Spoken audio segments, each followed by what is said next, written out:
তিনি সিজদায় যেয়ে পড়তেন সুবহানাকা আল্লাহুম্মা রাব্বানা ওয়া বিহামদিকা আল্লাহুম্মা ইগফিরলি। এটা জানি না আমরা অনেকে।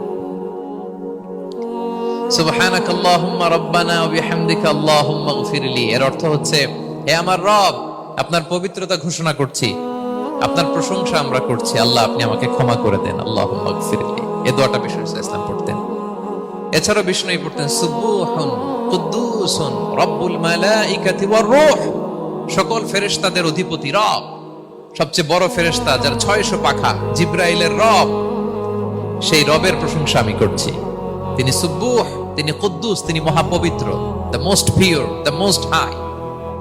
এভাবে বিষ্ণু ইসলাম আল্লাহর প্রশংসা করতেন। তিনি আরো পড়তেন আল্লাহুম্মা ইগফিরলি যুনুবি কুল্লাহ দিক্কাহু ওয়া জুল্লাহ আউওয়ালাহু ওয়া আখিরাহ আলানিয়াতাহু ওয়া সিররাহ। আল্লাহ আপনি আমার গুনাহ মাফ করেন, ছোট গুনাহ, বড় গুনাহ, প্রকাশ্য গুনাহ, গোপন গুনাহ, ইচ্ছায় করেছে যে গুনাহ, অনিচ্ছায় করেছে যে গুনাহ, আল্লাহ সব গুনাহ আপনি মাফ করে দেন।